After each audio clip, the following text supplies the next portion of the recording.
后来乡亲啊，咱煞来看这个疫情指挥中心开放中国籍的子女会当有条件返来台湾。都有一个15岁少女10多年前对着妈妈搁嫁到台湾，但是因为亲生的爸爸唔是台湾人，就要等到妈妈摕到身份证，伊嘛才会当摕台湾的身份证。本地今年4月份就会当将做台湾人咯，所以因为新冠病毒。禁止无台湾身份证的囡仔，也就是小明返来台湾，所以两母仔囝被迫分开，加上这个妈妈搁来得癌症，实在是真艰难。经过半年外折磨甲思念，15岁少女总算是会当返来台湾，两母仔囝同心来团圆，这个场面互人感动。我不能抱抱，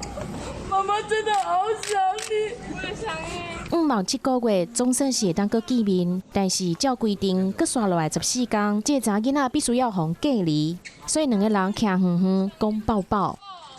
感谢蔡英文总统，感谢陈时中部长，让我的女儿回家了，谢谢谢谢。一直鞠躬感谢大家，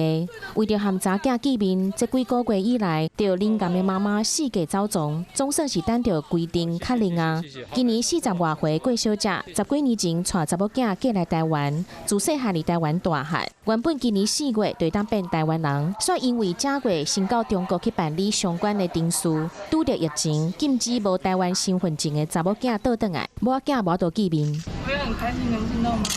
这不简单，用专案的方式倒转来，搁来查某囝会先伫台中隔离14天，出关了就当读高中啊，卖当好好甲妈妈揽一下啊。